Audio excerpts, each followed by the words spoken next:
അഷ്കർക്ക നെജിലയാണ്.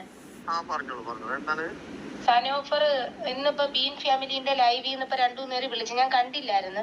അപ്പോഴിങ്ങനെ എന്നെ റബ്ബർ വിളയിൽ എന്തോ ഒരു ഫോട്ടോയോ വീഡിയോയോ ഞാൻ ജോലി ചെയ്യുന്ന ആൾക്കാർ നാട്ടുകാരി കൂടി പിടിച്ച്, നിങ്ങൾ സനോഫർ എന്ന് പറയുന്ന വ്യക്തി പറഞ്ഞെന്ന് പറഞ്ഞ് നിങ്ങൾ ബീൻ ഫാമിലിന്റെ അടുത്ത് പറഞ്ഞിട്ടുണ്ടോ?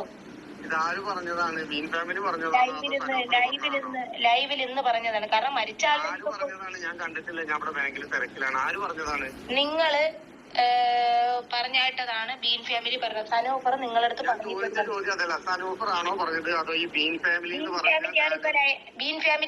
പറഞ്ഞതാണെങ്കിൽ എനിക്കതിൽ ഉത്തരവാദിത്തമില്ല. കാരണം അവർക്ക് വായ തോന്നിയത് മുഴുവൻ വിളിച്ചു പറയുന്ന ഒരു സ്ത്രീ ആയതുകൊണ്ട് എനിക്കതിന് മറുപടി പറയാൻ സമയമില്ല. ഇതിനകത്ത് പറയുന്ന ഒരു സ്ത്രീയാണ് അവര്. പിന്നെ ഞാൻ അത് മാത്രല്ല, നിങ്ങൾ പ്രേരിപ്പിച്ചെന്ന് ബീൻ ഫാമിലിനെ ആ വീഡിയോ ചെയ്യാൻ. അപ്പൊ തെളിവില്ലാത്തത് കൊണ്ട് അത് ചെയ്യൂലെന്ന് ബീൻ ഫാമിലി പറഞ്ഞു. തോന്നുന്നു. കാരണം ആ സ്ത്രീയെ തന്നെ വിശ്വാസമില്ലാത്തൊരു സ്ത്രീ ആയതുകൊണ്ട് മറ്റുള്ളവരെ കൂട്ടിക്കെട്ടിയിട്ട് സംസാരിക്കുന്നതാണ്. അതിന് വലിയ കാര്യമൊന്നുമില്ല. ഞാനൊരു വീഡിയോ ചെയ്യാൻ ഞാൻ സഹിയിട്ട് എല്ലാം മതിയാക്കിയതാണ്.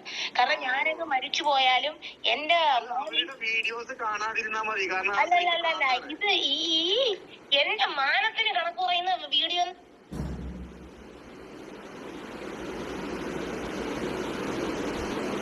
മാതിരിക്കണമെങ്കിൽ ഞാൻ മരിക്കണം. അങ്ങനെ നിങ്ങൾ സോഷ്യൽ മീഡിയയിലൂടെ അപമാനപ്പെടുത്തുന്നുണ്ടെങ്കിൽ നിങ്ങൾ ചെയ്യേണ്ടത് നിയമപരമായിട്ട് നിയമപരമായിട്ടല്ലേ 2 വട്ടം പോയി. ഞാനിനിയിപ്പോ സനോഫറിനെയും കൂടെ ഇപ്പൊ കർണാടകയിലാണ്, ജോലി സ്ഥലത്താണ്. ഇപ്പൊ ഞാൻ വിളിച്ചിട്ടുണ്ടായിരുന്നു. അപ്പോൾ അവരും കൂടെ വന്നാലേ നമുക്ക് ഇതിനകത്തൊരു തീരുമാനം ഞാൻ പറയാത്തതോ ഞാൻ ചെയ്യാത്തതോ ആയ കാര്യങ്ങള് ഈ നജില എന്ന സഹോദരിയോട് പറയാണ്. എന്നെ വിളിച്ച് ചോദിച്ചിട്ട് കാര്യമില്ല. ഞാൻ പറയാനുള്ളത് ഞാൻ എന്റെ ചാനലിലൂടെ പറയും. എന്നെ കുറിച്ചിട്ട് വല്ലവരും വല്ലതും പറയുന്നുണ്ടെങ്കിൽ ഞാൻ അതിന് എന്തെങ്കിലും ഞാൻ ഈ സത്യമുണ്ടാന്ന് ഞാൻ വിളിച്ചു ചോദിക്കും. കാരണം ഇതെന്റെ മാനസിക ഞാൻ ചെയ്തിട്ടില്ല, ഞാൻ അറിയാത്ത കാര്യങ്ങൾ. ഇത്രേ മതി.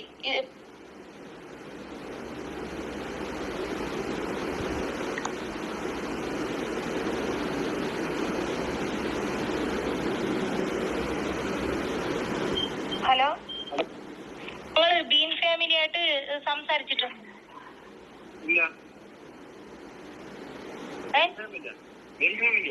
മറ്റേ അഷ്കർ ഖാന്റെ കൂടെ അല്ലേ നിങ്ങൾ സംസാരിച്ചിട്ട്? ഞാൻ നിങ്ങളോട് എനിക്ക് ഒരു കാര്യമല്ലേ ഞാൻ ഒരു കാര്യം ചോദിച്ചോട്ടെ. എനിക്ക് നിങ്ങൾ ഒരു സമയത്ത് എന്റെ ഭർത്താവായിരുന്നു, നമ്മൾ തൊലയാത്ത ചെല്ലിയരാണ്. ഇപ്പൊ നമ്മൾ അന്യ സ്ത്രീയും പുരുഷനും. നിങ്ങൾ വേറെ ജീവിതത്തിൽ പോയി, ഞാനും വേറെ ജീവിതത്തിൽ പോയി. പിന്നെ ഒരു ബന്ധം ഉണ്ടായിരുന്നു എന്ന് പറഞ്ഞാൽ നമ്മൾ 28 ദിവസത്തെ ദാമ്പത്യ ബന്ധം. ഇപ്പൊ എനിക്ക് ശത്രുതയൊന്നുമില്ല. ഇപ്പൊ എന്റെ മുത്തുമോനെ ഭാവിയിൽ ബാധിക്കുന്ന കാര്യം ആയതുകൊണ്ടാണ് ഞാൻ മരിച്ചു പോകുന്നത്. ഉമ്മ ആ മോളാണ് നിക്കാഹില് ഹലാലിയായി ഉണ്ടായി 3 മക്കള്. അങ്ങനെ ഉണ്ടായിന്ന് പറഞ്ഞാൽ എന്റെ മുത്തുമോനൊക്കെ ഒരു ഭാവിയിൽ വരുമ്പോ തിരിച്ചു നിന്ന് ചോദിച്ചാലേ എനിക്കിതൊക്കെ ഒന്ന് തെളിയിക്കണം. അതിന് വേണ്ടിയിട്ടാണ് ഞാൻ റഫീനാണ് അപ്പൊ വിളിച്ചത്.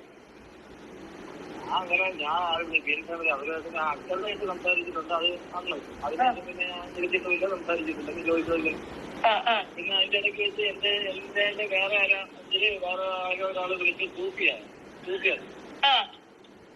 അപ്പൊ ഞാൻ കാര്യം പറഞ്ഞു, ഇങ്ങനെയാണ് കാര്യം, അതുകൊണ്ടാണ് ഞാൻ അന്ന് അങ്ങനെ പുള്ളിക്കാരനെ വിളിച്ചതെന്ന് പറഞ്ഞു.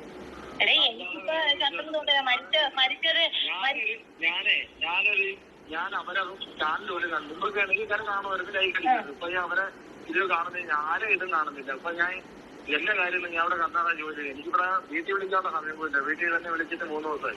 ഇന്ന് സങ്കടം കൊണ്ടിട്ടാണ് ബന്ധം തീർന്ന ഒരാളിനെ ഞാൻ കേസിന്റെ ആവശ്യമല്ല നിങ്ങൾ ആദ്യമായിട്ട് വിളിക്കുന്നത്. കാരണം എനിക്ക് സങ്കടമുണ്ട്. റബ്ബർ വിളയിലുള്ള ഫോട്ടോയെ എനിക്ക് അങ്ങനത്തെ ആവശ്യം. ഈ റബ്ബർ വിളയിലുള്ള ഫോട്ടോ പിന്നെ എന്റെ ഉണ്ടെന്ന് ഞാൻ പറഞ്ഞത്. ഞാനെന്ന് പറഞ്ഞത് അങ്ങനെയാണെങ്കിൽ ഒരു കാര്യം അവരടുത്ത് പിന്നെ എന്താന്ന് വിളിക്കാൻ പറഞ്ഞു. ഞാൻ ചോദിച്ചു നോക്കിയിട്ട് അല്ലെങ്കിൽ പബ്ലിക് ലൈവ് എനിക്ക് ഇത്ര മാത്രം അറിഞ്ഞാൽ മതി. കാരണം ഇതിന്റെ ഭാഗം ഞാൻ കട്ട് ചെയ്തിടും. കാരണം എന്ന് വെച്ചാൽ ഞാൻ നിരപരാധിയാണ്, നിങ്ങൾ നിരപരാധിയാണ്. എനിക്ക് 2 ഭാഗവും തെളിയിക്കണം. കുറച്ചു പേര് പറയും സനോഫർ പറഞ്ഞിട്ടുണ്ട്, കുറച്ചു പേര് പറയും നെജില ചെയ്തിട്ടുണ്ട്. അപ്പൊ നമുക്ക് 2 പേർക്കും നിങ്ങളും അത് അവരെ വിളിച്ചിട്ടില്ല, ഞാനും ഇങ്ങനെ ഒരു തെറ്റ് ചെയ്തിട്ടില്ല. അപ്പൊ എന്റെ നിരപരാധിത്വം തെളിയിക്കണം. നിങ്ങളുടെ കൂടെ ഇരുന്നപ്പോഴത്തേക്ക് ഞാൻ എന്തെങ്കിലും ജോലിക്ക് പോയിട്ടുണ്ടോ? അല്ല, ഞാൻ ഒരു കാര്യം ചോദിക്കട്ടെ. നിങ്ങളെ കൂടെ ഇത്രയും നാള് ജീവിച്ചിരുന്നപ്പോഴത്തേക്ക് ഞാനൊരു ജോലിക്ക് പോയിട്ടുണ്ടോ? 27 ദിവസത്തിന് നമ്മള് ജീവിച്ചു. ഒരു ജോലിക്കും നിങ്ങളെ ഭാര്യയായിട്ട് ഇരുന്നപ്പോഴത്തേക്ക് ഞാൻ ഒരു ജോലിക്ക് പോയിട്ടില്ലല്ലോ. പോയിട്ടില്ല. അവിടെ എവിടെയും കൂടെ ആയിട്ടാണ് നമ്മൾ നിന്നത്. പിന്നെ നമുക്ക് അള്ളാഹു അങ്ങനത്തെ ഒരു വിധി ഏകി നമ്മൾ 2 പേരും പിരിഞ്ഞവരാണ്. ഇത് അതിന്റെ ഇടയിൽ എന്തെല്ലോ ഞാൻ നിങ്ങൾ അറിവോടുകൂടി ഇന്ന് ഞാൻ ഈ വീഡിയോ ചെയ്യും. കാരണം എന്താന്ന് പറഞ്ഞാലേ ഈ ഒരു മുത്തുമോന് ഒറിജിനൽ ജന്മം നൽകിയ ഒരു ബാപ്പ ഈ ഭൂമിയിൽ ജീവിച്ചിരിക്കും. നാളൊരു സമയത്ത് ഈ കുട്ടി തിരികെ നിങ്ങളുടെ അടുത്ത് വരുമെന്ന് എനിക്ക് അറിഞ്ഞുകൂടാ. ഞാൻ ഇപ്പൊ പറഞ്ഞു, ഞാൻ മരണപ്പെട്ടു പോയാലും എന്റെ ഉമ്മ ഇങ്ങനാണ് എന്ന് പറഞ്ഞിട്ട് അവന് ആരെ മുമ്പ് തല കുനിക്ക ഇട വരുത്തല്ലേ. അതുകൊണ്ടിട്ടാണ് അപ്പഴേ സങ്കടത്തിൽ ഞാൻ വിളിക്കണം. എനിക്ക് ഒരാണിന് ഒരു ഭർത്താവിന്റെ കീഴിൽ ഇരുന്നിട്ട് ഇപ്പൊ മറ്റേ ട്രിവാൻഡ്രത്തുള്ള ആഷ്കർക്കാന്റെ അതില്ലേ ഇപ്പഴും കഴിഞ്ഞ ലൈവില് സനോഫർ പറഞ്ഞെന്നാണ് പറഞ്ഞത്. പക്ഷെ നിങ്ങൾ ഇൻസ്റ്റഗ്രാമിലെ ഫ്രണ്ടാണ്, ഞാൻ നോക്കി, നിങ്ങളെ ഫോളോവേഴ്സ് ആണ്, നിങ്ങൾ തമ്മിൽ സംസാരിച്ചിട്ടില്ല എന്നാണ് അഷ്കർക്ക് പറഞ്ഞത്. എനിക്കറിയില്ല, ഞാൻ അഷ്കർക്കായി ഞാൻ ഈ ഒരു ഭാഗം കട്ട് ചെയ്ത് നിങ്ങൾ അറിവോടുകൂടി ഇടും. കാരണം എന്താ വെച്ചാൽ നാളെ ഈ ഭൂമിയിൽ ഈ മുത്തുമോനിക്ക് ജീവിക്കണം. അപ്പൊ കാരണം നമ്മൾ തമ്മിൽ സംസാരിച്ചു, നമ്മുടെ ബന്ധം തീർന്നവരാണെങ്കിലും മക്കളെ ചിലപ്പോ ആവശ്യങ്ങൾക്ക് എനിക്ക് ചില സാഹചര്യത്തിൽ വിളിക്കേണ്ടി വരും, ചിലപ്പോ എന്തെങ്കിലും ഒരു കാര്യത്തിന്. ജന്മം കൊണ്ട് നിങ്ങളാണ് തന്നെയെങ്കിലും കർമ്മം കൊണ്ട് വേറൊരാളായെങ്കിലും, പക്ഷെ ഒരു കാര്യമുണ്ട്, ചിലപ്പോ ഒരു സമയത്ത് നിങ്ങളെ മോൻ നിങ്ങളെ തേടി വന്ന ഒരു സമയം ഉണ്ടെങ്കിലും എനിക്ക് തിരുത്താൻ പറ്റൂല, എനിക്കൊന്നും ചെയ്യാൻ പറ്റില്ല. അപ്പൊ അവന്റെ ഉമ്മ നിങ്ങൾ കാരണം അവന്റെ ഉമ്മ ഒരഴിക്കണമെന്ന് നിങ്ങൾ പറഞ്ഞല്ലോ. ഞാൻ അങ്ങനെ കൊടുത്തിട്ടില്ല. എനിക്ക് വലിയ സന്തോഷമായി. കാരണം ഈ ഒരു ഭാഗം ഞാൻ കട്ട് ചെയ്ത് ഇടുന്നുണ്ട്. ഇപ്പൊ എത്രയേ ഉള്ളൂ, വെക്കട്ടെ.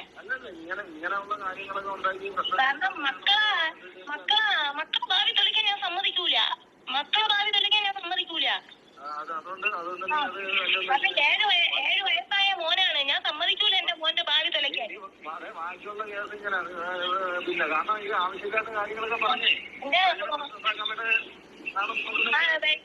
പ്രശ്നം ഉണ്ടാക്കിയെന്നുണ്ടെങ്കിലേ 2 പേർക്കും കൂടെ അങ്ങ് പെറ്റീഷൻ കൊടുത്ത് ഇവളൊക്കെ അങ്ങ് കൊടുക്കാം. എല്ലാരും കൂടെ അങ്ങനെ തന്നെ തിരിക്കുന്നത്. എനിക്ക് വയ്യ സമൂഹത്തിൽ ജീവിക്കാൻ.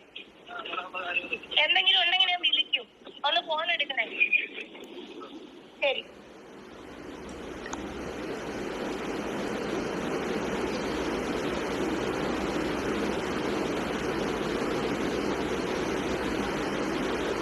അത് ശരിക്കും സ്നേഹതീരെ എനിക്ക് അയച്ചു തന്ന സാധനങ്ങൾ ഇവരറിഞ്ഞിട്ടുണ്ടെങ്കിൽ എന്താവും. അവയ്ക്ക് അയച്ചു കൊടുത്ത ഷൂ 3000 രൂപയായി. എന്റെ പൊടിമോനില്ലേ, എന്റെ പൊടിമോന് ഒരു ഷൂ അയച്ചു കൊടുത്തിട്ടുണ്ട്. അത് 1500 രൂപയായി. ഇത് സ്നേഹതീരല്ല എൻ്റെ അടുത്ത് പറഞ്ഞത്.